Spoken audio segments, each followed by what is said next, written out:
এখনো তো কথার আওয়াজ শোনা যায়, বেয়া করনি কোনো। এত বড় মাইকের আওয়াজ, এটার দিকে এত খেয়াল নাই, হাতে এখানে ছিল।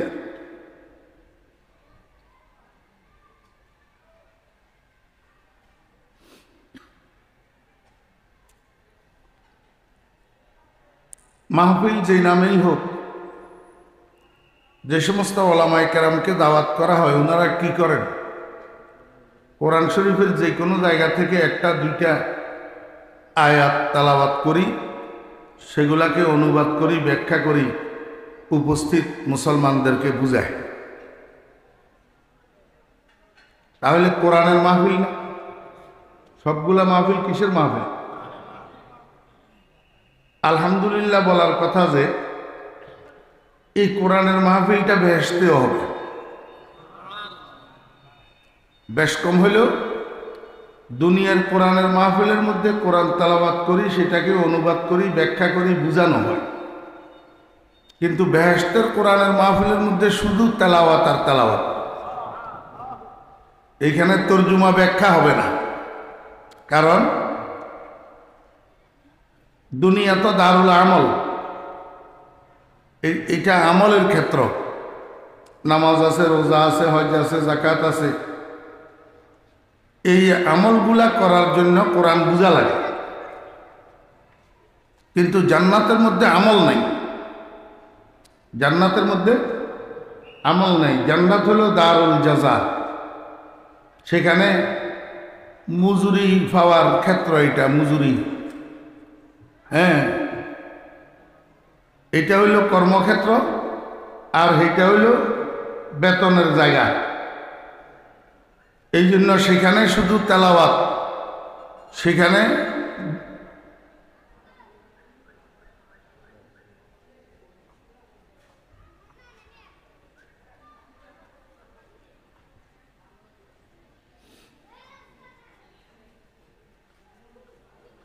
মনোযোগ আসেনি আপনাদের?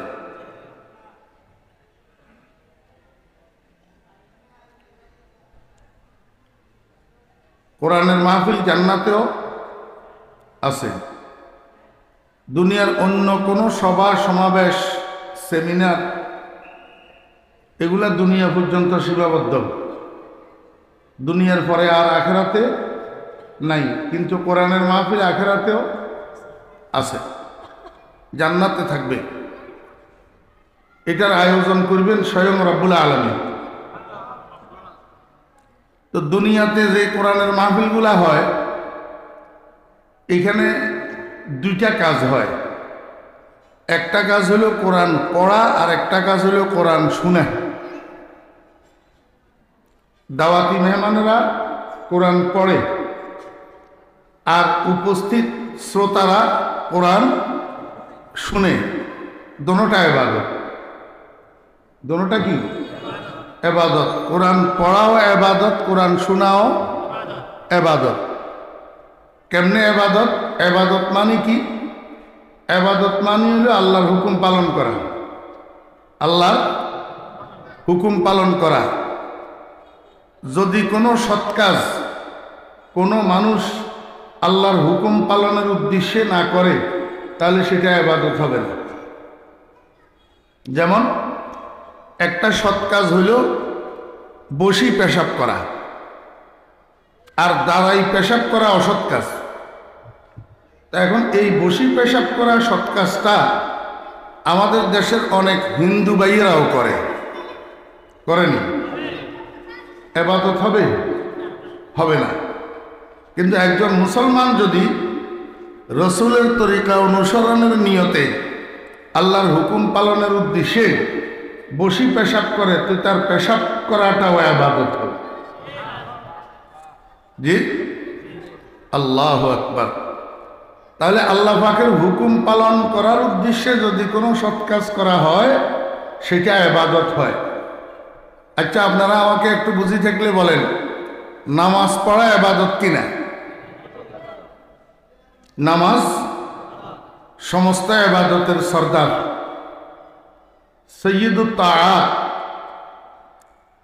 এখন এই নামাজ যদি কেউ সূর্য উদয়ের সময় পড়ে, তাহলে ইবাদত হবে? পুরস্কার পাওয়া যাবে না ডান্ডার পিঠা? ডান্ডার পিঠা। আচ্ছা, রোজা রাখা ইবাদত কিনা? যদি এই রোজা কেউ ঈদের দিন রাখে তো পুরস্কার নেই না ডান্ডা? ডান্ডা। ঠিক তো দ্রুপ জিকির করা ইবাদত, জিকির করা ইবাদত। কোনো সন্দেহ আছে? কোনো সন্দেহ নেই। কিন্তু জিকির যদি আল্লাহর হুকুম মতো রসুলের তরিকা মতো না হয় তা এই জিকিরে পুরস্কার না ডান্ডা? ডান্ডা। এখন কেউ যদি কয় দিলের বাতি আসল বাতি জাহেরি বাতির কি দরকার, নিবাই দাও। দিলের পর্দা আসল পর্দা জাহেরি পর্দার কি দরকার, নারী পুরুষ একসাথ হইয়া যাও। এবার বাবাই কয় বৈশা জিকির ভালো নয়, লাবদি ফালদি করো জিকির যেমনে মাওলা রাজি হয়। বাতি নিবাইয়া নারী পুরুষ একসাথ হইয়া উবা উবা লাভ দেওয়া আর হেল হেল হেল হেল করা, এটা কি জিকির না বন্ডামি? বন্ডামি না? এই জিকিরে ইবাদত হবে? পুরস্কার পাওয়া যাবে না ডান্ডা? ডান্ডা। ঠিক তেমনি ভাবে দরুদ শরীফ পড়া ইবাদত, দরুদ শরীফ পড়া ইবাদত। আল্লাহু আকবার, বহুত বড় ইবাদত। কিন্তু এই দরুদ শরীফ হইতে হবে আল্লাহ পাকের হুকুম মোতাবেক, রসুলের তরিকা মোতাবেক। যদি আল্লাহর হুকুম মতো রসুলের তরিকা মতো না হয় দরুদ শরীফ নিজেরা বানাইয়া বানাইয়া বুল চুল ভরি, এই দরুদ শরীফ ইবাদত হবে? আরে আল্লাহুম্মা সাল্লি আলা সাইয়্যিদিনা মুহাম্মদ, আরে ওয়ালা আলে সাইয়্যিদিনা মাওলানা মুহাম্মদ। এমনি শুনতে তো সুন্দর, শুনতে টাইনতেও সুন্দর, টাইনতেও সুন্দর, শুনতেও সুন্দর। মগর ওয়ালায়ালে এটা কি? ওয়ালায়ালে অর্থ কি? ডাহা গলত না? এখন এই দরুদ শরীফ সাহাবায়ে কেরামে এইভাবে গলত দরুদ শরীফ টানিয়া টানিয়া পড়ছেন, পুরস্কার না ডান্ডা? ডান্ডা। তাহলে ইবাদত হইতে হবে আল্লাহ পাকের হুকুম মতো। কোরআন শরীফ পড়াও ইবাদত, কোরআন শরীফ শোনাও ইবাদত। কেন? দোনোটার জন্য আল্লাহর হুকুম আছে, দোনোটার জন্য আল্লাহর কি আছে? হুকুম আছে। আল্লাহ সুবহানাহু ওয়া তাআলা কোরআন শরীফের মধ্যে আল্লাহর বন্ধু মুহাম্মদুর রাসূলুল্লাহ সাল্লাল্লাহু আলাইহি ওয়াসাল্লামকে আদেশ দিতেছেন, বন্ধু উতলু মা উহিয়া ইলাইকা মিনাল কিতাব, উতলু মা। বন্ধ করো মোবাইল, মোবাইল এটার কারণে তোমার মনোযোগ নেই।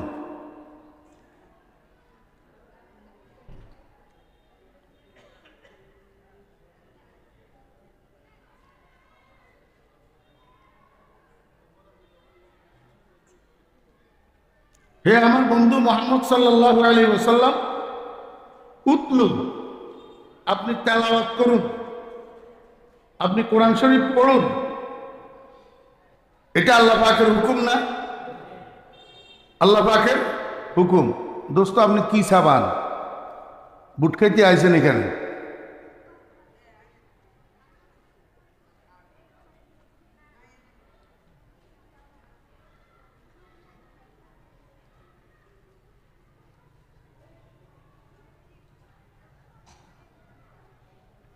তো কইলে এবারে কব যে হুজুরে অহংকার করে, আসলে অহংকার না। এই দাওয়াত তো আমার লওয়ার কারণ হইল শুধু খতিব সাহেব হুজুর, নাহলে আমারে কি তো ওই ভাই না, এইগুলার কারণে।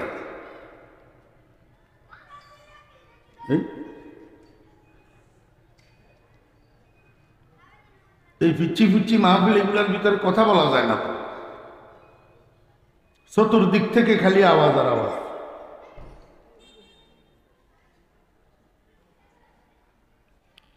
অমনোযোগী মানুষের দুনিয়াও বরবাদ, আখিরাতও বরবাদ। অমনোযোগী দোকানদার ব্যবসায় ফেল মারে, অমনোযোগী কৃষক ফসল ফলাইতে পারে কম, অমনোযোগী চাকরিতে প্রমোশন হয় না, ডিমোশন হয়, অমনোযোগী ড্রাইভার সামনের দিক থেকে আসতেছে যে গাড়ি আরেকটার সাথে দে মারি, নিজেও মরে, সামনের ড্রাইভারটারেও মারে, গাড়িও ভাঙে। অমনোযোগী স্কুল কলেজের ছাত্র লেখাপড়া করে পরীক্ষা দিয়ে ফেল করে, তো শেষ পর্যন্ত সন্ত্রাসী হয়। আর অমনোযোগী মাদ্রাসার ছাত্র 12 বছর মাদ্রাসায় পড়ি গায়রে মুস্তাঈদ তৈয়ার হয়, আফতাও বিগাইরি ইলমিন ফাদাল্লু ওয়া আদাল্লু। এই জন্য অমনোযোগী মানুষ দেখলে আমার মনে চায় একটা গুলি করে দিতাম। জীবনের কত মূল্যবান সময়, কেন আসছেন এখানে? আসে নাই যে হাজার হাজার মানুষ আছে না? আপনারা আসছেন, আল্লাহ পাক দয়া করি মেহরবানি করি আসার তৌফিক দিছেন। একটু মনোযোগ সহকারে শুনবেন, দুই একটা কথা এখান থেকে সাথে করে বাড়িতে নিয়ে যাওয়ার চেষ্টা করবেন। এগুলাকে নিজের জীবনের মধ্যে ফিট করার চেষ্টা করবেন, যাতে জীবনের মধ্যে পরিবর্তন আসে আর জান্নাতে যাওয়ার উসিলা।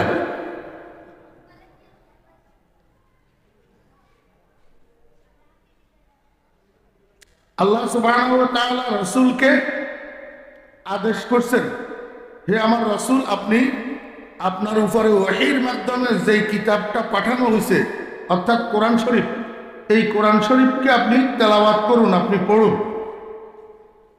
মুখাতাব খাস, সম্বোধন করা হয়েছে শুধু নবীজিকে, কিন্তু খেতাব আম, খেতাবটা সমস্ত উম্মতের জন্য। রসুলের মাধ্যমে আল্লাহ পাক রসুলের সমস্ত উম্মতকে আদেশ দিতেছেন, হে আমার বন্ধুর উম্মতেরা, আমার রসুল যেরকম আমার কোরআন তেলাওয়াত করবে, তোমরাও এরকম আমার কোরআন তেলাওয়াত করো। আমার কোরআন কি করো? তেলাওয়াত করো। তেলাওয়াত করার দ্বারা তোমাদের ফায়দা হবে, লাভ হবে, উপকার হবে। কি উপকার হবে? একটা আছে জাহেরি উপকার, আর একটা আছে বাতেনি উপকার। জাহেরি উপকার কি? একটা হরফ তেলাওয়াত করবা 10টা নেকি হবে। কেউ যদি তেলাওয়াতের নিয়তে আউযুবিল্লাহ বিসমিল্লাহর সহিত বলে আলিফ লাম মিম, তো নবীজি বলেন এই আলিফ লাম মিম এক হরফ না, বরং আলিফ এক হরফ, লাম এক হরফ, মিম এক হরফ, তিনটায় মিলিয়ে 30টা নেকি তোমার আমলনামার মধ্যে দেওয়া হবে। সওয়াব, সওয়াব কি? সওয়াবের দরকার আছে না নাই? সওয়াব এটা কি? এটা এক দেশের মুদ্রা, এক দেশের মুদ্রা। বাংলাদেশের মুদ্রা টাকা, ভারত পাকিস্তানের মুদ্রা রুপি, আমেরিকার মুদ্রা ডলার, সৌদি আরবের মুদ্রা রিয়াল, দুবাইয়ের মুদ্রা দিরহাম, কুয়েতের মুদ্রা দিনার। ঠিক আছে না? এই সবটা হলো দৃশ্য জগৎ। সবটা কি? দৃশ্য জগৎ। আরেকটা জগৎ আছে অদৃশ্য জগৎ, এটার নাম আখিরাত। এটার নাম কি? আখিরাত। দৃশ্য জগতের মুদ্রা দৃশ্য, আর অদৃশ্য জগৎ আখিরাতের মুদ্রা অদৃশ্য। দৃশ্য জগতের মুদ্রা ডলার, রিঙ্গিট, রিয়াল, টাকা, রুপি, আর অদৃশ্য জগৎ আখিরাতের মুদ্রার নাম হলো সওয়াব। আখিরাতের মুদ্রার নাম কি? সওয়াব। দোস্ত, দুনিয়ার মুদ্রা আখিরাতে চলবে না। কবরে ফেরেশতা যখন ফিডা শুরু করব, তখন ফেরেশতারে 1 লাখ টাকা ঘুষ দিয়া ফিডা বন্ধ করানো যাবে না। সেখানে ফিডা বন্ধ করাইতে সওয়াবের মুদ্রা লাগবে, যেটা কবরে যাওয়ার আগে চোখে দেখা যায় না। চোখে দেখা না গেলেও এটা বিশ্বাস করতে হবে, এটার নাম ঈমান। এটার নাম কি? ঈমান। যেটা চোখে দেখা যায় না, এই অনদেখা জিনিসের প্রতি অটল বিশ্বাস স্থাপন করা, এটার নাম হলো ঈমান। অতএব সওয়াবের প্রতি বিশ্বাস থাকতে হবে কি হবে না? সওয়াবের প্রয়োজন আছে না নাই? এটা এখন বুঝে আসবে না। এই কারণেই তো মানুষ টাকার কথা কইলে দৌড়ায়, কিন্তু সওয়াবের কথা কইলে দৌড়ায় না। এখন যদি বলা হতো আজকে রহমানিয়া মাদ্রাসার মাহফিলে যারা যারা উপস্থিত হবে প্রত্যেকের 500 টাকার একটা একটা নোট দেওয়া হবে, তাহলে দেখতেন এখানে জায়গা হতো না। কিন্তু এখন এখানে সওয়াব হবে এই কথা মানুষ বিশ্বাস করে না। মানুষ বিশ্বাসের বিরুদ্ধে চলতে পারে না। মানুষ যেদিকে বিশ্বাস সেদিকে চলে। খুব খেয়াল করে বুঝবেন, গোকরা সাপের চোবল দিলে মানুষ মরে, এটা মানুষ বিশ্বাস করে। এই জন্য সাপ আসতেছে এই কথা কইলে মানুষ নিজের অজান্তে দৌড় মারে। বিশ্বাসের বাইরে মানুষ চলতে পারে না। এখন এই সওয়াবের প্রতি মানুষের বিশ্বাস নাই, এই জন্য সওয়াবের কথা শুনলে মানুষ আগায় না, কিন্তু টাকার কথা শুনলে আগায়। এক একটা হরফে কয়টা সওয়াব? 10টা 10টা সওয়াব। এটা হলো জাহেরি উপকার। আর একটা বাতেনি উপকার আছে, সেটা কি? গুনাহ করতে করতে মানুষের কলবটার মধ্যে দাগ পড়ে, মানুষের কলবের মধ্যে মরিচিকায় ধরে, মানুষের কলবের মধ্যে রোগে ধরে, মানুষের কলবের রুচি নষ্ট হয়ে যায় গুনাহ করতে করতে। এই জন্য দেখেন না, কিছু কিছু পোলাপাইন আছে মোবাইলের মধ্যে ওয়াজ রাখে, কোরআন তেলাওয়াত রাখে, কারি সাহেবদের কেরাত রাখে, এগুলা শুনে। আর কিছু কিছু পোলা আছে একটা ওয়াজ নাই, একটা কেরাত নাই, একটা কোরআন তেলাওয়াত নাই, আছে বুড়ে বুড়ে খালি সোনা বন্ধুর গান, বাংলা হিন্দি ছায়াছবি গান। এখন এ কোরআন তেলাওয়াত শুনে, ও গান শুনে কেন? ওই রুচির বেশ কম। এর কলবের মধ্যে গুনাহ করতে করতে করতে করতে কলবের রুচি নষ্ট হইয়া গেছে, কলব অসুস্থ হইয়া গেছে। এখন এই অসুস্থ কলবকে চিকিৎসা করার জন্য যেই মেডিসিনগুলো আল্লাহ পাক বানাইয়া রাখছেন, তার মধ্যে অন্যতম প্রধান মেডিসিন হইল কোরআন শরীফের তেলাওয়াত। কোরআন শরীফের তেলাওয়াত যত বেশি কোরআন তেলাওয়াত করা হয় তত বেশি কলব পরিষ্কার হয়। কলব কি হয়?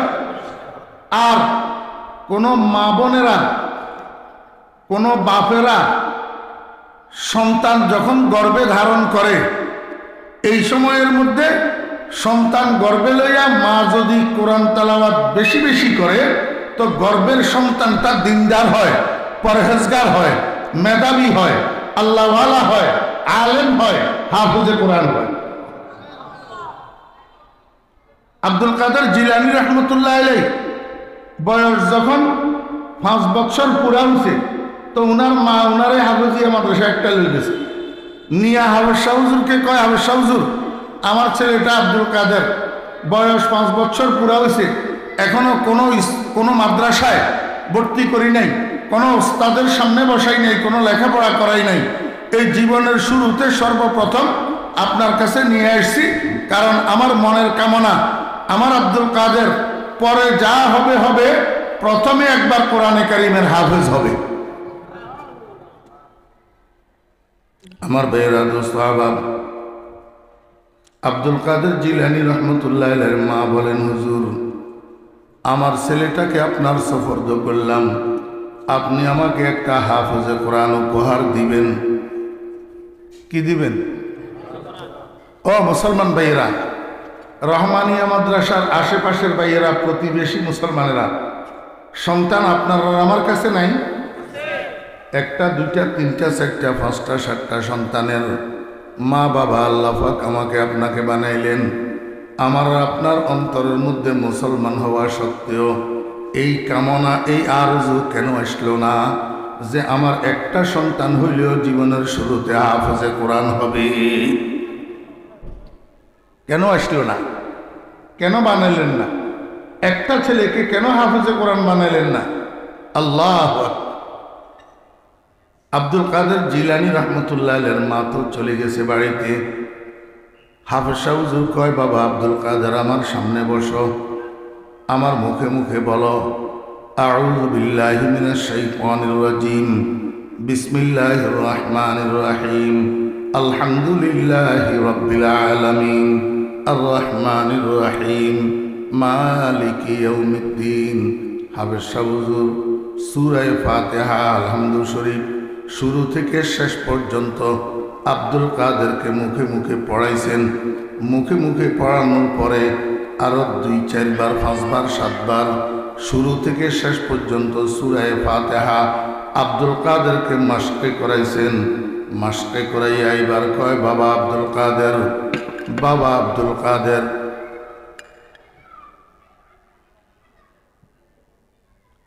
দেখি পারো কিনা সূরা ফাতিহাটা আমাকে একটু মুখস্থ শোনাও তো। ওস্তাদজির আদেশ পাইয়া আব্দুল কাদের শুরু করছে, আউযু বিল্লাহি মিনাশ শাইতানির রাজিম, বিসমিল্লাহির রহমানির রহিম, আলহামদুলিল্লাহি রাব্বিল আলামিন, আর রহমানির রহিম। শুরু থেকে শেষ পর্যন্ত সূরা ফাতিহা আব্দুল কাদের মুখস্থ ওস্তাদজিকে শুনাইলেন। সূরা ফাতিহা শোনানো শেষ হয়েছে, কিন্তু আব্দুল কাদের থামে না, এবার সামনের দিকে চলে। বিসমিল্লাহির রহমানির রহিম, আলিফ লাম মিম, যালিকাল কিতাব লা রাইবা ফীহি হুদাল লিল মুত্তাকিন। সামনের দিকে পড়তেছে আব্দুল কাদের। ওমর সূরা ফাতিহার শুরু থেকে শুরু করছে তেলাওয়াত, আর থামে না। তেলাওয়াত করতে করতে করতে করতে একেবারে 18 পারাতে যাইয়া থামছে। ওস্তাদজি হাফেজ সাহেব হুজুর ভিতরে ভিতরে অবাক, ব্যাপারটা কি? মাই কইল কোনো মাদ্রাসায় পড়ে নাই, কোনো ওস্তাদের সামনে বসে নাই, তাহলে 18 পারা কোরআন শরীফ হেফজ করল কেমনে? এই তোমরা কে আছো? আব্দুল কাদেরের মাকে সংবাদ দাও। আব্দুল কাদেরের মাকে সংবাদ দেওয়া হয়েছে। আব্দুল কাদেরের মা এসছে। হাফেজ সাহেব হুজুর কয়, বোন আপনি আমার সাথে মিথ্যা কথা বললেন কেন? কয়, হুজুর কি মিথ্যা কথা বলছি? বলে, আপনি না বললেন আপনার আব্দুল কাদেরকে কোনো মাদ্রাসায় ভর্তি করেন নাই, কোনো ওস্তাদের সামনে বসান নাই, কোনো লেখাপড়া করেন নাই, তাহলে আমি আব্দুল কাদেরকে শুধু সূরা ফাতিহাটা মাশকে করাইয়া সূরা ফাতিহাটা শুনাইতে বললাম, আর আব্দুল কাদের সূরা ফাতিহা তো আমাকে শুনাইল, সেই সাথে 18 পারা কোরআন শরীফ মুখস্থ শুনাইয়া দিল। আব্দুল কাদের 18 পারার হাফেজ কেমনে হইল? আব্দুল কাদেরের মাই কয়, হুজুর 18 পারার হাফেজ কেমনে হইল সেটার একটা কারণ আমার জানা আছে। হাফেজ সাহেব হুজুর কয়, কি কারণ তাড়াতাড়ি বলেন। কয়, হুজুর আমি মহিলাটা একটু কোরআন তেলাওয়াত বেশি করি, আমি একটু কোরআন তেলাওয়াত বেশি করি। আমার কাজের ফাঁকে অবসর সময় পাইলেই আমি কোরআন শরীফ নিয়ে বসি। কোরআন তেলাওয়াত আমার গেজা, কোরআন তেলাওয়াত না করলে আমার খানা হজম হয় না, কোরআন তেলাওয়াত না করলে আমার রাত্রে চোখে ঘুম আসে না। হাফেজ সাহেব হুজুর আমার মনে আছে, আমার আব্দুল কাদের যখন আমার গর্বে ছিল তখন আমি বেশি বেশি কোরআন তেলাওয়াত করতাম। প্রতি 3 দিনে কোরআন শরীফ একবার খতম করতাম। দোস্ত, নোয়াখালী জেলা পুরাটা তালাশ করিয়া দেখেন, এই গুণের মা কয়জন পাওয়া যাবে? হ্যাঁ, 3 দিনে বলে একবার কোরআন শরীফ খতম করে গর্ভের মধ্যে সন্তান। আব্দুল কাদেরের মায়ে কয়, হুজুর আমি যে আমার আব্দুল কাদেরকে গর্ভের মধ্যে লইয়া বেশি বেশি কোরআন তেলাওয়াত করছি, আমার মনে হয় আমার আব্দুল কাদের আমার পেটে থাকা অবস্থায় আমার মুখের তেলাওয়াত শুনিয়া শুনিয়া 18 পারার হাফেজ হইয়া গেছে। আমার তো মনে হয় আমার আব্দুল কাদের আমার গর্ভ থেকে ভূমিষ্ঠ হওয়ার সময় 18 পারা কোরআন শরীফ সিনার মধ্যে লইয়া ভূমিষ্ঠ হয়েছে। বুয়াদ পাকি জাতি নত পাক করদার, জেনা জাদা না বাসুদ জুজ জেনা কা, যে মরদুম সাগে যে সগ মরদুম না জায়দ, যে গুন্দুম যাও যে যাও গুন্দুম না আয়ত। অদুস্ত, মানুষের পেট থেকে মানুষের বাচ্চা জন্ম নেয়, কুকুরের বাচ্চা জন্ম নেয় না। কুকুরের পেট থেকে কুকুরের বাচ্চা জন্ম নেয়, মানুষের বাচ্চা জন্ম নেয় না। ওরে ধান গাছের থেকে ধান পাওয়া যায়, গম গাছের থেকে গম পাওয়া যায়। ধান গাছের থেকে গম পাওয়া যায় না, গম গাছের থেকে ধান পাওয়া যায় না। মা বাপ যদি নেককার হয়, মা বাপ যদি দিনদার হয়, মা বাপ যদি পরেজগার হয়, মার পেট যদি পবিত্র পেট হয়, এমন পেটের থেকে আব্দুল কাদের জিলানী বাইর হয়। আর মা বাপ যদি বেবিচারী হয়, মা বাপ যদি নষ্ট হয়, মা বাপ যদি আল্লাহু আকবার চরিত্রহীন হয়, এমন পেটের থেকে সন্ত্রাসী আর চোর ডাকাত আর গুন্ডা ছাড়া আর কিছু বাইর হয় না। বুয়াদ পাকি জাতি নত পাকে কিরদার, বুয়াদ পাকি জাতি নত পাকে কিরদার, জেনা জাদা নবাশুদ জুজ জেনা কা। এই জন্য আমি আমার সারা বাংলাদেশের মাহফিলগুলোর মধ্যে বলিয়া বেড়াই, ও দুনিয়ার মা বাপেরা, সন্তানকে যদি চরিত্রবান বানাইতে চান তো আগে নিজেরা মা বাপ দুজন চরিত্রবান হইয়া যান। মা বাপের চরিত্রের মধ্যে যদি কুলুষ থাকে, মা বাপের চরিত্রের মধ্যে যদি দূষণ থাকে, সন্তান কোনো দিন চরিত্রবান হবে না। ওর শিক্ষকের চরিত্রের মধ্যে যদি দূষণ থাকে, ছাত্র কোনো দিন চরিত্রবান হবে না। নেতার চরিত্রের মধ্যে যদি কুলুষ থাকে, আল্লাহু আকবার, কর্মী কোনো দিন চরিত্রবান হবে না। আমার বেরা দোস্তাবাব, আমাদের দেশে তো অনেকগুলা মিনিস্ট্রি আছে, মিনিস্ট্রি মন্ত্রণালয়, স্বরাষ্ট্র মন্ত্রণালয়, হোম মিনিস্ট্রি, শিক্ষা মন্ত্রণালয়, এডুকেশন মিনিস্ট্রি, স্বাস্থ্য মন্ত্রণালয়, হেলথ মিনিস্ট্রি, পররাষ্ট্র মন্ত্রণালয়, ফরেন মিনিস্ট্রি আছে না নাই? কিন্তু কারেক্টর মিনিস্ট্রি নাই, চরিত্র মন্ত্রণালয় আসেনি? নাই নাই নাই দোস্ত, কারেক্টর মিনিস্ট্রি নাই। এমনি কয় স্বাস্থ্যই সকল সুখের মূল, আর এমনি কয় শিক্ষাই জাতির মেরুদণ্ড। কিন্তু কারেক্টরের পিছনে কোনো মেহনত নাই, জাতির যুবক তরুণদের চরিত্র গঠনের উপরে কোনো মেহনত নাই। যার কারণে সরাইয়া দুইটা ধরা খাইছে, দুই চোর, একটা মোটা তাজা আর একটা দুর্বল, একেবারে হ্যাংলা পাতলা, শরীরের মধ্যে গোস্ত নাই। তো যারা ধরছে এরা কি করছে, কয় আগে মোটা ইয়ারে দাও, ওই মেরা ইয়ারে কয় একদিকে দাঁড়াই থাক, তুই এখানে দাঁড়াই থাক। মোটা ইয়ারে এমন বানাইছে, একবারে ইন্দুর বানাইছে। মারি কি বানাইছে? ইন্দুর। এবার মেরা ইয়ারে ধরছে, মেরা ইয়ারে ধরি দুই তিন লাথি দি কয় আর মারিস না, মরি যাব। আর মারিস না। এবার আপনারা আমারে বুঝে থাকলে বলেন না, স্বাস্থ্য সুখের মূল হইল না মাইরের মূল হইল? কিসের মূল হইল? মাইরের মূল। অদুস্থ শিক্ষাই জাতির মেরুদণ্ড, এই কথা ঠিক। জাতির মেরুদণ্ড সোজা রাখার মেরুদণ্ড না জাতির মেরুদণ্ড ভাঙ্গার মেরুদণ্ড? যদি জাতির মেরুদণ্ড সোজা রাখার মেরুদণ্ড হয় তো দেশের টাকা বিদেশে পাচার করে যে লুটেরার দল, এরা শিক্ষিত না অশিক্ষিত? শিক্ষিত না তো শিক্ষা এবার জাতির মেরুদণ্ডই হইল। আস্তাগফিরুল্লাহ। বুঝা যায় শিক্ষা যে মেরুদণ্ড, এই কথাও ঠিক। স্বাস্থ্য যে সুখের মূল, এই কথাও ঠিক। কিন্তু বিনা শর্তে নয়, একটা শর্ত আছে। সেটা কি? শিক্ষা এবং স্বাস্থ্যের সাথে চরিত্র থাকতে হবে। যেই শিক্ষার সাথে চরিত্র থাকে সেই শিক্ষা হইল জাতির মেরুদণ্ড। যেই স্বাস্থ্যের সাথে চরিত্র থাকে সেই স্বাস্থ্য হইল সকল সুখের মূল। আমার বেরা দোস্তাবাব, চরিত্রের সাথে শিক্ষা দেওয়া হয়। চরিত্রের সাথে শিক্ষা দেওয়া হয় কোথায়? কোথায় দেওয়া হয় না সেটা আমি বলবো না, সেটা আমি বলবো না। কোথায় দেওয়া হয় সেটা আমি আপনাদেরকে বলি। একটা উদাহরণ দিই আগে। আগে চরিত্র কাকে বলে বুঝেন, তারপরে চরিত্র গঠনের ফ্যাক্টরির সংবাদ দেব। কিছুদিন আগে করোনা গেলনি, গেছেনি? আমার বেরা দোস্তাবাব, এক মুরব্বী করোনায় আক্রান্ত হয়েছে। শিক্ষিত মুরব্বী, হায়ার ক্লাসের সরকারি অফিসার, এখন রিটায়ার্ড করছে। আল্লাহু আকবার। ছেলেরাও সবাই শিক্ষিত, উচ্চ শিক্ষিত, বাপও উচ্চ শিক্ষিত। এই উচ্চ শিক্ষিত ছেলেদের উচ্চ শিক্ষিত বাপ করোনায় আক্রান্ত হয়েছে, হসপিটালে ভর্তি করা হয়েছে।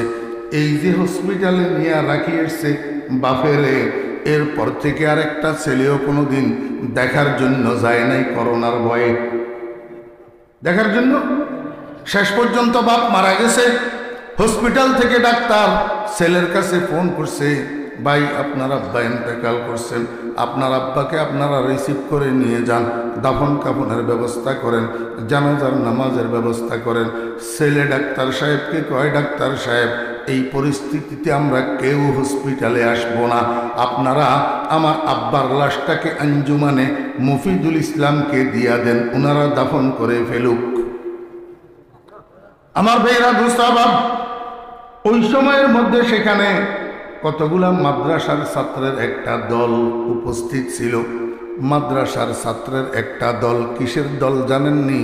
ও করোনায় আক্রান্ত মৃত ব্যক্তিদের দাফন টিম, দাফন টিম সেখানে উপস্থিত ছিল।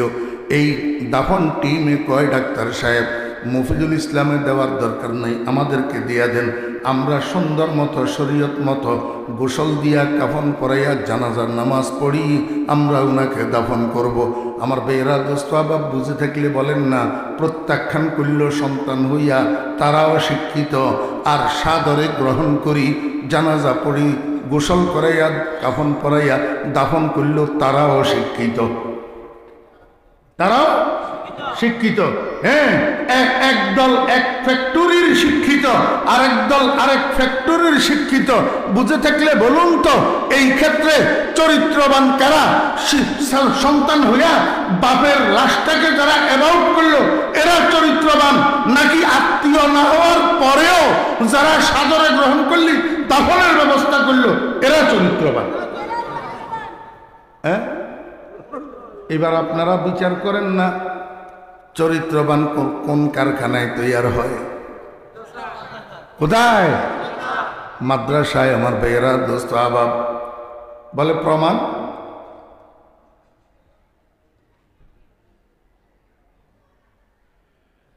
হো চুরি করা চরিত্রবান লোকের কাজ, কথা কয় না।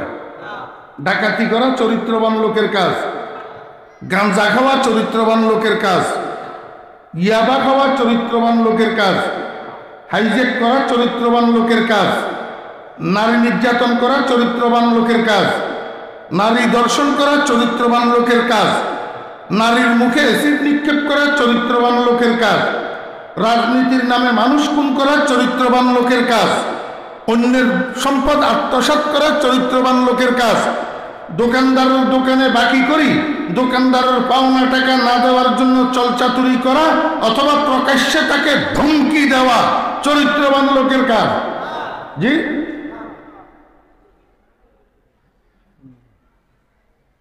বাংলাদেশে জেলা কয়টা? 64টা ডিস্ট্রিক্ট। এই 64টা জেলার মধ্যে 64টা জেলা আদালত আছে না নাই? জেলা জজ কোর্ট আছে না নাই? এই 64টা জেলা জজ কোর্টে, 64টা জেলা ফৌজদারি কোর্টে প্রতিনিয়ত ক্রাইমের মামলা হয় কি হয় না? অপরাধের মামলা হয়নি না হয় না? চুরি, ডাকাতি, হাইজ্যাক, রাহাজানি, নারী দর্শন, নারী নির্যাতন, অ্যাসিড নিক্ষেপ, মদ, ইয়াবা, গাঞ্জা, আমার ভাইয়েরা খুন, মানুষকে খুন করা ইত্যাদি ইত্যাদি অপরাধগুলার মামলা কোর্টে হয় কি হয় না? জি, এই মামলাগুলার এক বা একাধিক জন আসামি থাকেনি, কথা কয় না? এক বা একাধিক জন আসামি থাকেনি। জি বাইশা এক বা একাধিক জন আসামি থাকেনি। জি, কোনো বাপের বেটা আসেননি, একটা দায়িত্ব পালন করতে পারবেননি। 2022 সালের ডিসেম্বর মাস কয় দিনে গেছে? 31 দিনে। 31 দিনে 2022 সালের ডিসেম্বর মাসের 31 দিনে বাংলাদেশের 64টা কোর্টে যত ক্রাইমের মামলা হয়েছে, এই মামলাগুলার যারা আসামি আছে, ক্রিমিনাল আছে, বিবাদী আছে, এদেরকে একটু জরিপ করেন না। 64 জেলার 64টা কোর্টে 2022 সালের ডিসেম্বর মাসের 31 দিনে যত অপরাধের মামলা হয়েছে, এই মামলার আসামিগুলারে একটু জরিপ করেন। শতকরা কত % মাদ্রাসার ছাত্র পাওয়া যায়?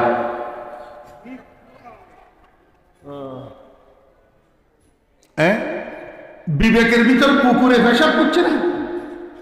বিবৃতি দেওয়ার সময় বিবেক খরচ করস না? ওই বেআকলের বাচ্চা,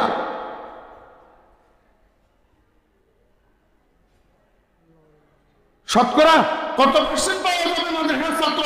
চোর, ডাকাত, ক্রিমিনাল, হাইজ্যাকার, লুটেরা, খুনি, দর্শক, এসিড নিক্ষেপকারী কয়জন পাওয়া যাবে মাদ্রাসার ছাত্র? শতকরা 5 জন। আচ্ছা 5 জন ধরলাম, আরে ধরলাম 5 জন ধরছি কিনলেই। এটার মধ্যে অনেক রহস্য আছে। দেখা যায় লেবাসে পোশাকে, সুরতে, শেকলে মাদ্রাসার ছাত্রের মতো লাগে, আসলে মাদ্রাসার ছাত্র না। আসলে মাদ্রাসার ছাত্র না, লেবাসদারি। কি লেবাসদারি? আর অনেক সময় এইরকমও হয়, এই দাঁড়া বলা এটা মাদ্রাসার ছাত্র না, এটার টাকা 10,000 পকেটের মধ্যে দিয়া কয় যে আমরা তোরা এক জায়গায় নিয়ে যাবো, শুধু তুই চুপ করে বসে দেখবি, কিছু কোচ তো ইচ্ছা। এবারে ক্যামেরার সামনে লই যাই, বলা এটারে অপরাধী সাজায়, বিবৃতি দিতেছে, আসলে পয়সা দিয়া, আসলে কি দেওয়া, এরকম রহস্য আছে। এই জন্য আচ্ছা 5% ধরলাম, 5%, তো 100 5% গেলে আরো কয় % থাকে? কিরে বেআকলের দল, যদি 5% আমার ফোলা হয়, আমার ফ্যাক্টরির প্রোডাক্ট হয়, বাকি 95% কার ফোলা, কার কোন ফ্যাক্টরির প্রোডাক্ট? আকলে কথা কয় না। এবার বুঝে থাকলে বলুন না, চরিত্রের কাজগুলা শিখানো হয় কোন ফ্যাক্টরিতে? আমি আগে বলছি না, কোথায় শিখানো হয় না, কোন ফ্যাক্টরিতে চরিত্রহীন তৈরি করে সেটা আমার বলার দরকার নাই। আমি বলবো আমার ফ্যাক্টরিতে চরিত্রবান তৈরি করা। তার উদাহরণ করোনা, করোনার মধ্যে আমার ছেলেরা আমার ফ্যাক্টরির প্রোডাক্ট পণ্যগুলা চরিত্রের স্বাক্ষর দিচ্ছে, চরিত্রের স্বাক্ষর। এরপরেও সন্তানকে চরিত্রবান বানাবেন না?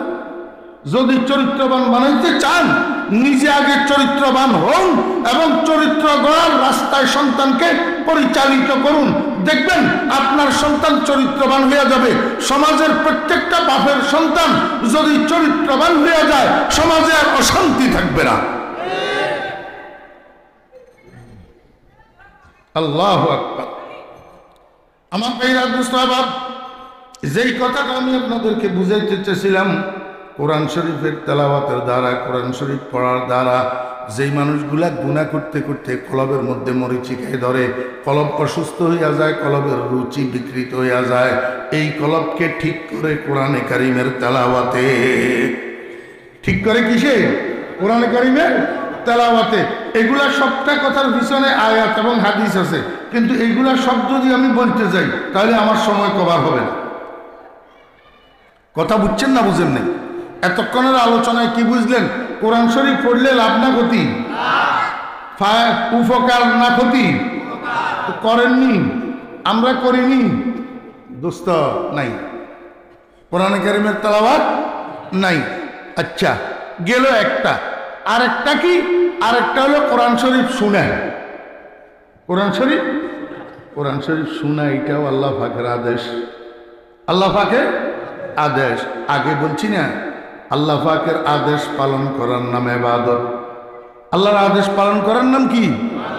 আল্লাহ পাক রব্বুল আলামিন কয়, দুনিয়ার মানুষেরা, ওয়া ইযা, মনোযোগ আছেন, ওয়া ইযা কুরিআল কুরআনু, এবং যখন পাঠ করা হয়, পড়া হয়, তেলাওয়াত করা হয় তোমাদের সামনে কোরআনে কারীম, ফাসতামিউ লাহু ওয়া আনসিতু, তোমরা দুইটা কাজ করবা। কয়টা কাজ?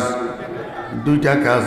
একটা কাজের নাম ইস্তেমা, আরেকটা কাজের নাম ইনসাত। একটা কাজের নাম ইস্তেমা, আরেকটা কাজের নাম ইনসাত।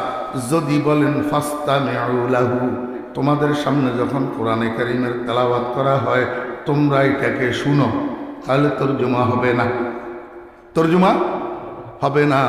যদি শুধু শুনো এই কথা বলার উদ্দেশ্য হইতো তাহলে আল্লাহ পাক বলতেন ওয়া ইযা কুরিআল কুরআনু ফাসমাউ লাহু, ফাসমাউ লাহু। হ্যাঁ, সামিআ ইয়াসমাউ অর্থ হইল শোনা, আর ইস্তামা ইয়াস্তামিউ মানে শুধু শোনা নয়। কারণ সামিয়ার মধ্যে হরফ হলো 3টা, সিন মিম আইন, আর ইস্তামার মধ্যে হরফ হলো 6টা, আলিফ সিন তা, তারপরে সিন মিম আইন। তাহলে কাসরাতুল মাবানি তাদুল্লু আলা কাসরাতিল মাআনি। যেখানে হরফ বেশি, বর্ণ বেশি, সেখানে অর্থও বেশি, অর্থ বেশি।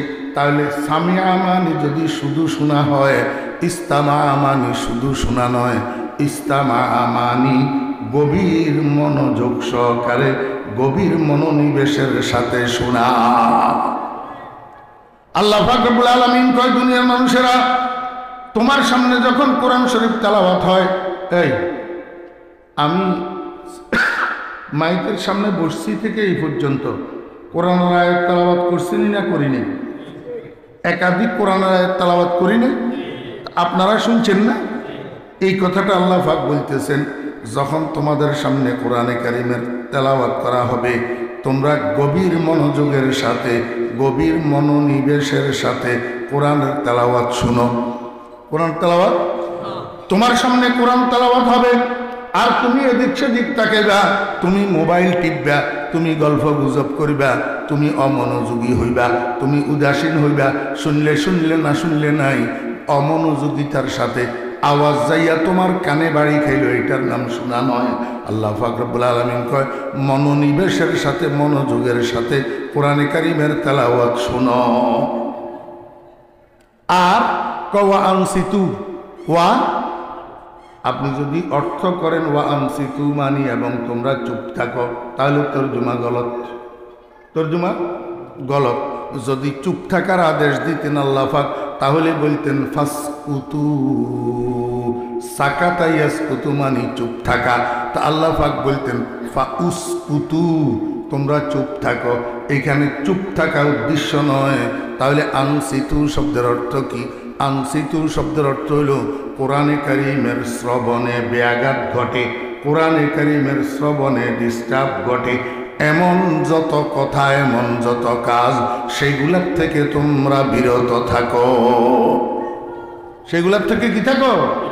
বুঝে থাকলে বলুন।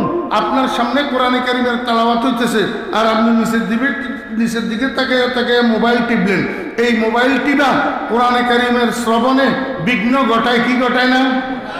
আপনি এদিক সেদিক তাকাইলেন, দুইজনে একজনের সাথে গল্প গুজব করলেন, আপনি বসে বসে বাদাম নিক্ষেপ করলেন মুখের মধ্যে, ওই বারান্দায় বারান্দায় হাঁটি হাঁটি গল্প গুজব করলেন, রুমে রুমে বসে বসে গল্প গুজব করলেন। এতে করে আপনার শ্রবণের মধ্যে ডিস্টার্ব হবে। আল্লাহ পাক রব্বুল আলামিনকে দেখেন, আল্লাহ পাক আগে বলছেন ফাস্তামিউ, তারপরে বলছেন আনসিতু। কি বুঝাইতে চায়? ও দুনিয়ার মানুষেরা, তোমাদের ইস্তেমা, তোমাদের পরিপূর্ণ মনোযোগের সাথে শোনা তখন হবে যখন ইনসাত হবে। ইনসাত হবে অর্থাৎ ওই সমস্ত আকওয়াল, ওই সমস্ত আফআল যেগুলা মুখাল্লিল ফিস সামা হয়, সেগুলোর থেকে এরাজ করো, তাহলে ইস্তেমায়ে কামেল পাওয়া যাবে। কল্পনাও করেন নাই কোনোদিন আয়াতের মধ্যে আল্লাহ পাক রব্বুল আলামিন ওয়াইদা কুরিআল কুরআন, যখন তোমাদের সামনে কোরআনে কারীমের তেলাওয়াত হবে ফাস্তামিউ লাহু, তোমরা মনোযোগ সহকারে কোরআনে কারীমের তেলাওয়াত শুনো। ওয়া আনসিতু, এবং কোরআনে কারীমের শ্রবণে ব্যাঘাত হয় এমন সমস্ত কথা, এমন সমস্ত কাজ পরিত্যাগ করো, বিসর্জন দাও, বর্জন করো, ছাড়ো। মনোযোগ সহকারে কোরআনে কারীমের তেলাওয়াত শুনো। আল্লাহ কয় এই দুইটা শর্ত যদি পাওয়া যায়, একটা ইস্তেমা আর একটা ইনসাত, এই দুইটা শর্ত যদি পাওয়া যায়, লাআল্লাকুম তুরহামুন। ও কোরআনে কারীমের শ্রবণকারীরা, কোরআন শুননেওয়ালারা, আশা করা যায় যে তোমরা আল্লাহর রহমত প্রাপ্ত হবে, আল্লাহর দয়া প্রাপ্ত হবে। দুনিয়া এবং আখিরাতে আল্লাহ পাক তোমাদেরকে দয়া করবেন, আল্লাহ পাক তোমাদেরকে দয়া করবেন। দোস্ত, আশাবাঞ্চক যে সমস্ত শব্দ, কালিমাতে তারাজ্জি আর কালিমাতে তামান্নি, আশাবাঞ্চক যে সমস্ত শব্দ, এগুলা যখন বড়দের পরিভাষার মধ্যে ব্যবহার হয় তখন এগুলা ইয়াকিনের ফায়দা দেয়। অদুস্ত, আপনি একটা কাজ নিয়ে মন্ত্রী সাহেবের কাছে গেছেন, মন্ত্রী সাহেবের কাছে গেছেন, মন্ত্রী সাহেব আপনাকে বলে দিল, ঠিক আছে তুমি যাও, আমি দেখতেছি, ঠিক আছে তুমি যাও, আমি দেখতেছি। কথাটা আপনার মনোপুত হইল না, আপনি বাইরে আসি মন্ত্রী সাহেবের ফিয়েসেরে বললেন, ভাই মন্ত্রী সাহেব এটা কি কইল, কাজটা করিয়ে দিবে তো বলল না, আমি দেখতেছি না বলল, এটাই তো হয় না। মন্ত্রী সাহেবের ফিয়েসে কয়, উনি সাধারণ মানুষ না, ওনাদের মতো বড় মানুষের মুখ থেকে এতটুকু বাইরে হওয়া যথেষ্ট, নিঃসন্দেহে তোমার কাজ আগামীকালের মধ্যে হইয়া যাবে, তুমি চলে যাও, তুমি চলে যাও। এই আশাবাঞ্চক কথাগুলা বড়দের পরিভাষার মধ্যে, শাহী পরিভাষায়, শাহী ইস্তেলায় ইয়াকিনের ফায়দা দে। এটা কথাকার আল্লাহ, কথাকার। এর থেকে বড় বাদশা আর আসেনি। মালিকাল মুলক, মালিকাল মুলক, আল্লাহু আকবার। আল্লাহ পাক রব্বুল আলামিন যখন কইছে লা আল্লাহ, আশা করা যায়, ও মুফাসসিরিন কিরাম রাহিমাহুল্লাহ কয়, ইয়াকিনান, নিঃসন্দেহে, কোনো সন্দেহ নাই, লাআল্লাকুম তুরহামুন।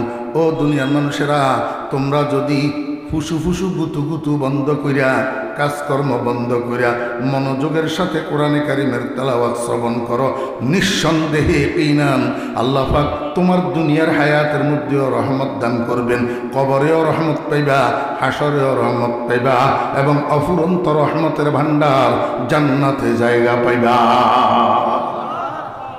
কোরআন শরীফ তেলাওয়াতের উপকার, কোরআন শরীফ শ্রবণের উপকার। আল্লাহু আকবার। আমার ভাইয়েরা, দোস্ত আহবাব, কোরআন শরীফ শ্রবণের আরও একটা উপকার আছে, শ্রবণের উপকার। সেটা কি? ও দোস্ত আহবাবেরা, কোরআন শরীফ শ্রবণের, কোরআন শরীফ তেলাওয়াতের আওয়াজ যারা শোনে, তাদের কানে দিয়া আওয়াজ ঢুকে আর কলবের মধ্যে তীরের মতো আঘাত করে, তীরের মতো। কিসের মতো? তীরের মতো। বাহারে আলমে হুসনস দিল জাতা জমিদারদ, বাহারে আলমে হুসনস দিল জাতা জমিদারদ, বরঙ্গ সাহাবে সুরতরা বাবু আরবাবে মানারা। হযরত ওমর ফারুক রাদিয়াল্লাহু আনহু ইসলাম গ্রহণ করছিলেন কার দাওয়াতে? কে গেছিল ওমর ফারুকের কাছে ইসলামের দাওয়াত লইয়া? কেউ যায় নাই, কেউ যায় নাই। বরং আবু জেহেল রাত্রে মিটিংয়ের মধ্যে ঘোষণা করছে, মুহাম্মদ সাল্লাল্লাহু আলাইহি ওয়াসাল্লামের মাথা যদি কেউ কাটিয়ে আনি আমার সামনে রাখতে পারে, আমি 100টা ওঁট তাকে পুরস্কার দেব। 100টা ওঁট। আমার ভাইয়েরা, দোস্ত আহবাব, তখনকার যুগের একটা ওঁট বর্তমান যুগের একটা ফাজেরো গাড়ি, একটা প্রাডো গাড়ি। ফাজেরো গাড়ি, প্রাডো গাড়ি যাত্রার কাছে থাকেনি, আমার মতো ফকিরের কাছে আসেনি। দোস্ত, এরকম একটা উঁট হইল এরকম। আল্লাহু আকবার। এই সময় আবু জেহেল্লাই কয় 100 উঁট বলে পুরস্কার দিব, তার মানে 100টা ফাজেরো গাড়ি দিব। কিন্তু এত বড় পুরস্কারের ঘোষণা সত্ত্বেও কেউ দাঁড়ায় না, একটা মানুষও দাঁড়ায় না। কারণ সবাই বুঝে মুহাম্মদ সাল্লাল্লাহু আলাইহি ওয়াসাল্লামের মাথা কাটিয়ে আনা এত সহজ বিষয় না, এত সহজ বিষয় না। আমার ভাইয়ের আব্দুল সাহাব, যখন আবু জেহেল বেশি চেঁচামেচি করতেছে, খাত্তাবের বেটা ওমর উঠি দাঁড়াইছে, কান্দের উপরে তলোয়ার একটা খোলা, উঠি দাঁড়াইছে। আবু জেহেল কয়, ওমর কেন দাঁড়াইছ? আমি প্রতিশ্রুতি দিলাম তোমাকে ততক্ষণ পর্যন্ত ঘরে ফিরবো না, ততক্ষণ পর্যন্ত আর আমি বসবো না যতক্ষণ পর্যন্ত মুহাম্মদের মাথা কাটিয়ে আনি তোমার সামনে রাখতে না পারি। শুরু হয়েছে হাতে তালি দেওয়া। গোটা মিটিংয়ের সব উপস্থিত মানুষেরা হাতে তালি দিতেছে, কারণ সবাই জানে ওমর কোনো ছাপাবাজ না। ওমর যেটা বলে সেটা করি ছাড়ে, এটা হলো ওমরের স্বভাব। আজকে মুহাম্মদের আর বাঁচার উপায় নাই। নাউজুবিল্লাহি। এই মিটিংয়ের থেকে ওমর রওনা হইয়া গেছে কাঁধের উপরে খোলা তলোয়ার এটা লইয়া বনি হাশেমের গোত্রের দিকে ঢং ঢং ঢং ঢং করে রওনা দিছে। অর্ধেক রাস্তা পর্যন্ত যখন গেছে, অর্ধেক রাস্তার মধ্যে একজন নতুন মুসলমান হযরতে নঈম ইবনে আব্দুল্লাহ রাদিয়াল্লাহু আনহুর সাথে দেখা। নঈম ইবনে আব্দুল্লাহ ইসলাম গ্রহণ করছে, কিন্তু প্রকাশ করে না জালেমদের অত্যাচারের ভয়ে। জালেমদের অত্যাচারের ভয়ে কি করে না? প্রকাশ করে না। ওমরকে উদ্যত গতিতে দেখি জিজ্ঞাসা করে, ওমর কোথায় যেতেছ? কয় তুমি শুনো নাই আবু জাহেল পুরস্কার ঘোষণা করছে 100 উট দিব, মুহাম্মদের মাথা কাটিয়ে আনি দিতে পারলে। এই জন্য যাইতেছি, মুহাম্মদের মাথাটা কাটিয়ে আনি আবু জাহেলের সামনে রাখবো আর 100 উটের পুরস্কার গ্রহণ করব। হযরত নঈম ইবনে আব্দুল্লাহ রাদিয়াল্লাহু আনহু কয়, ওমর তোমার মাথা খারাপ নাকি? তুমি মুহাম্মদের মাথা কাটার জন্য তোমাকে বনি হাশেমের গোত্রে প্রবেশ করতে হবে, আর বনি হাশেমের গোত্রে যদি তুমি এই উদ্দেশ্যে প্রবেশ করো, মাথা নিজেরটা নিয়ে আসতে পারিবা কিনা আমার তো সন্দেহ লাগে। হযরত ওমর রাদিয়াল্লাহু আনহু গরম মানুষ না, আমরা কথায় কথায় খালি মাইর, কথায় কথায় খালি মাইর। হযরত ওমর রাদিয়াল্লাহু আনহু কয়, নঈম তোর সাহস তো কম না রে, আমার মুখের উপরে এত বড় কথা বললি। মুহাম্মদের মাথার চিন্তা করব পরে, আগে তোর মাথা ফেলি। তলোয়ার উপরের দিকে উঠেছে। নঈম ইবনে আব্দুল্লাহ রাদিয়াল্লাহু আনহু কয়, একটু থামো ওমর, একটু থামো। তোমরা তো জালেমের গোষ্ঠী, তোমাদের গায়ে শক্তি বেশি, তোমাদের কাছে ক্ষমতা বেশি। ওরে বেশি ক্ষমতাওয়ালা কম ক্ষমতাওয়ালার উপরে অত্যাচার করতে পারে, বেশি শক্তিওয়ালা কম শক্তিওয়ালার উপরে অত্যাচার করতে পারে, বেশি টাকাওয়ালা কম টাকাওয়ালার উপরে অত্যাচার করতে পারে। এটা জালেমদের স্বভাব। তোমার গায়ে আমার থেকে শক্তি বেশি, অনায়াসে তুমি আমাকে হত্যা করতে পারিবা, এটা আমি মানি। একটু 2 মিনিট পরে হত্যা করো আমাকে, আমার একটা কথা শুনো। কয় কি কথা? কয় তোমার শরম লাগে না? নিজের ঘরটা কন্ট্রোল করতে পারো না, মুহাম্মদের মাথা কাটিয়ে আনার জন্য কোন লজ্জায় যাইতেছ? হযরত ওমর রাদিয়াল্লাহু আনহু কয়, কি কইলি? আমার ঘরে কি হয়েছে? কয় যাইয়া দেখো না, তোমার বোন ফাতেমা বিনতে খাত্তাব আর ফাতেমার স্বামী দুজন মুহাম্মদের নামের কলমা পড়ি ইসলাম গ্রহণ করি, রাত্র দিন 24 ঘন্টা ঘরের মধ্যে মুহাম্মদের সুরের গান গায়।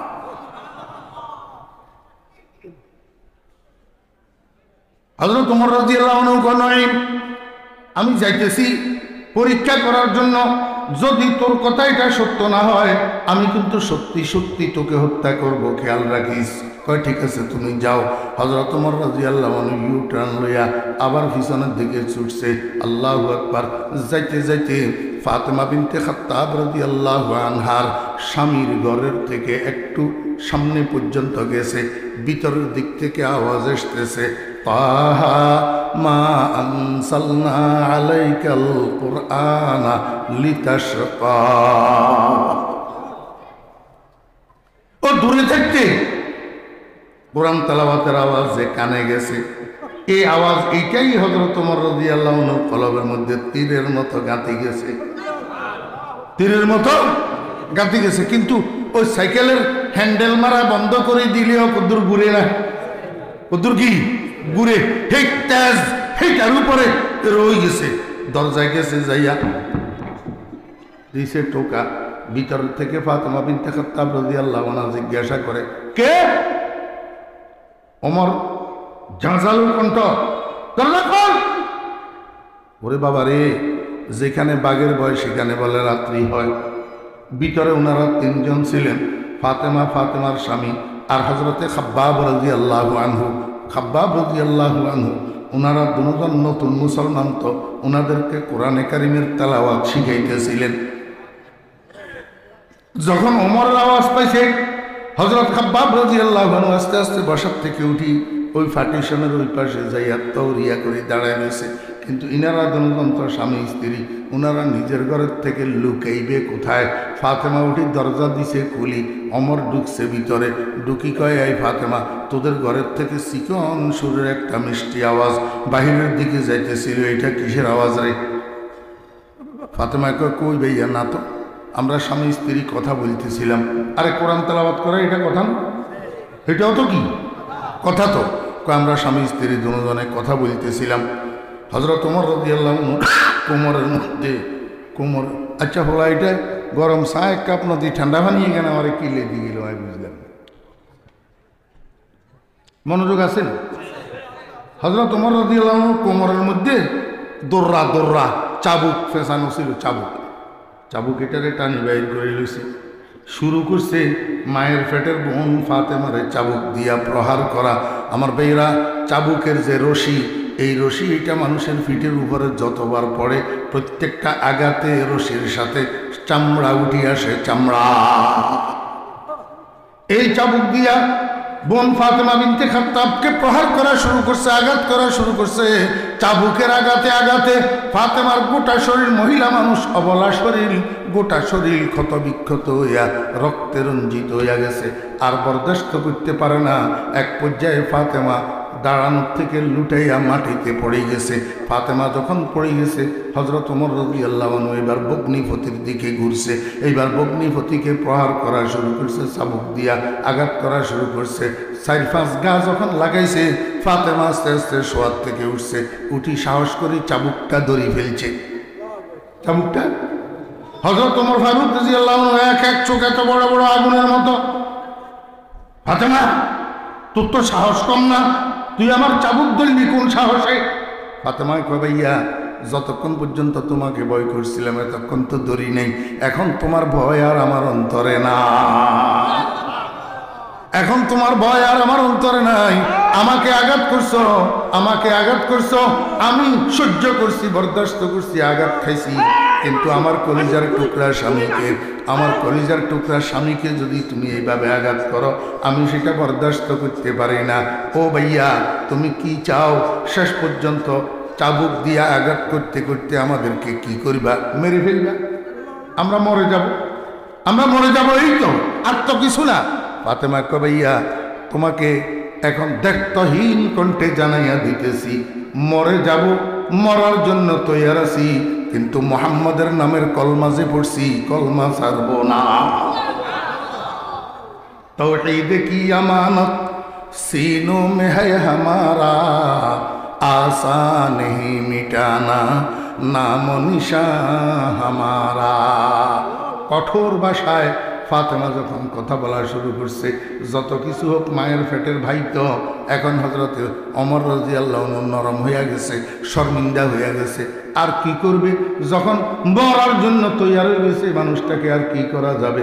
এখন ওমর কয়, ফাতেমা দেখ, চাবুক ফেলে দিলাম, তোদেরকে আর মারবো না, সত্যি করি বল, আওয়াজ যে বাহিরে যাইতেছিল এটা কিসের আওয়াজ?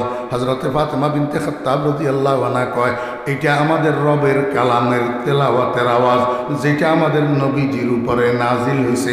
ওমর ফারুক রাদিয়াল্লাহু আনহু আশ্চর্য কথা তো, কি বলে রবের কালাম? সে আমারে একটু দে, আমি একটু পড়ি দেখি। ফাতেমায় কয়, না, ইন্নাহু লাকুরআনুন কারীম ফি কিতাবিম মাকনুন লা ইয়ামাসসুহু ইল্লাল মুতাহহারুন। তুমি এখনো পর্যন্ত মুশরিক, যতক্ষণ ঈমান না আনবা ততক্ষণ পর্যন্ত পবিত্র হইবা না। এই অপবিত্র অবস্থায় কালামে ইলাহি স্পর্শ করতে পারবা না। ওমর ফারুক রাদিয়াল্লাহু আনহু কয়, ফাতেমা বুঝি ধরতে পারবো না, শুনতে পারবো কিনা? কয়, হ্যাঁ শুনতে পারবা। কয়, তাহলে আমার একটু তোরা তেলাওয়াত করিয়া আবার শোনা, আবার একটু শোনা। এই কথা শুনি হযরত খাব্বাব রাদিয়াল্লাহু আনহু পার্টিশনের ওই পাশ থেকে সামনে এসে শুরু করছে, আউযু বিল্লাহি মিনাশ শাইতানির রাজিম, বিসমিল্লাহির রহমানির রহিম, তাহা মা আনসালনা আলাইকাল কুরআন লিতাশকা। সূরা তাহার শুরু থেকে তেলাওয়াত করতে করতে হযরত খাব্বাব রাদিয়াল্লাহু আনহু যখন লাহুল আসমাউল হুসনা পর্যন্ত গেছে, গপ করি ওমর ফারুক রাদিয়াল্লাহু আনহু খাব্বাবের মুখের মধ্যে হাত দিয়া ফেলছে। ও খাব্বাব, বন্ধ করো এই তেলাওয়াত, বন্ধ করো এই পড়া, আর বরদাস্ত করতে পারি না, নতুবা আমার কলিজা ফাটিয়া যাবে। বাহারে আলমে হুসনস দিল জাতা জমিদারদ বরঙ্গ সাহাবে সুরতরা বব আর বাবে মানারা। ও খাব্বাব, বন্ধ করো, আর বরদাস্ত করতে পারি না। আসছিলাম তো স্বীকার করার জন্য, এখন তো নিজে স্বীকার হয়ে গেলাম। আমি সাক্ষী দিতেছি এই কালাম কোনো মাখলুকের কালাম হইতে পারে না, এটা নিঃসন্দেহে খালেকের কালাম, রবের কালাম। আমাকে তাড়াতাড়ি নিয়ে চলো, আমি নবীজির কদমের থেকে একটা মিনিটও আর দূরে থাকতে চাই না। আমাকে নবীজির কাছে নিয়ে চলো। আমি নবীজির হাতে হাত দিয়া যত তাড়াতাড়ি পারি একটু পড়িনি লা ইলাহা ইল্লাল্লাহু মুহাম্মাদুর রাসূলুল্লাহ। ও ভাইরা, দোস্ত আহবাব, কোরআনে কারীমের তেলাওয়াত শোনার অ্যাকশন আছে না? না। আল্লাহু আকবার। এজন্য দোস্ত আহবাবেরা, কেমনে শুনবেন? মৃত্যু শয্যায় শায়িত হইছেন। কোথায়? মৃত্যু শয্যায়। অদোস্ত, মৃত্যু শয্যায় শায়িত আছেন, হুঁশ তো আছে, কিন্তু শরীর তো দুর্বল, অসুস্থ, উঠতে তো পারেন না। কি করবেন? কি করবেন জানেন? সন্তান একটা যদি আলেম থাকে, সন্তান একটা যদি হাফেজ থাকে, ফলাইটারে ডাকবেন, ডাকি করবেন, বাবারে তুই অজু করিয়ায় কোরআন শরীফটা লই আমার মাথার কাছে দিয়ে বসি, একটু সূরা ইয়াসিনটা তেলাওয়াত কর বাবা, একটু শুনি, বাবা একটু শুনি। অদোস্ত, হাফেজে কোরআন সন্তানটা, আলেম সন্তানটা সূরা ইয়াসিন তেলাওয়াত করবে, আর আপনি শুনতে থাকবেন। রাসূল আকরাম সাল্লাল্লাহু আলাইহি ওয়াসাল্লাম কয়, এই শুনতে শুনতে চোখটা বন্ধ হয়ে যাবে, চোখটা বন্ধ হয়ে যাবে। চোখ বন্ধ হওয়ার পরে একদিকে সূরা ইয়াসিনের তেলাওয়াত চলবে, আর একদিক থেকে শরীরের থেকে রুহুটা বাইর হবে। এত আসানের সহিত, এত সহজভাবে রুহ বাইর হবে। আল্লাহর হাবিব বলেন, একটা দুধের শিশু মায়ের স্তনে দুধ পান করতে করতে যখন ঘুম আসিয়া যায়, ঘুমন্ত শিশুর মুখের থেকে দুধ, মায়ের স্তন যেরকম ছুটিয়া যায়, সন্তানের আর খবর থাকে না। ওই সূরা ইয়াসিন পড়ুয়া মৃত্যু পথযাত্রীর শরীরের থেকে রুহুটা এমনভাবে বাইর হয়, তার খবর থাকে না। এটা কোন সময় সম্ভব? যদি একটা ভোলা আলেম থাকে, একটা ভোলা হাফেজ থাকে, না হইলে তো আর ভাগ্যে জুটবে না। আমার ভাইয়েরা কি করলেন? এখনো সময় আছে যাদের, আল্লাহু আকবার, একটা ছেলেকে আলেম বানান, একটা ছেলেকে হাফেজ বানান। যদি সম্ভব হয় সবগুলারে বানান, যদি সম্ভব না হয় একটারে হইলেও বানান। আর যদি কোন হুজুর আমি তো বুড়া হইয়া গেছি, সন্তানেরা তো বড় হইয়া গেছে, একটা নাতিরে হইলেও বানান, হাফেজে কোরআন, আলেমে কোরআন। একটা বাতিজারে হইলেও বানান, একটা বাগিনারে হইলেও বানান, একটা বাগিনার ঘরের নাতি হইলেও বানান। একেবারে কিচ্ছু না হইলে আপনার বাড়ির গরিব একটা ফোলারে আপনার খরচ দিয়ে আলেম বানান, হাফেজ বানান। দেখবেন এইটাও আপনার কাজে আসবে দুনিয়াতে এবং আখিরাতে। ওয়া আখিরু দাওয়ানা আনিল হামদুলিল্লাহি রাব্বিল আলামিন ওয়া সাল্লাল্লাহু তাআলা আলা খাইরি খালকিহি মুহাম্মাদিন ওয়া আলিহি ওয়া সাহবিহি আজমাইন। আসসালামু আলাইকুম ওয়া রাহমাতুল্লাহি ওয়া বারাকাতুহু।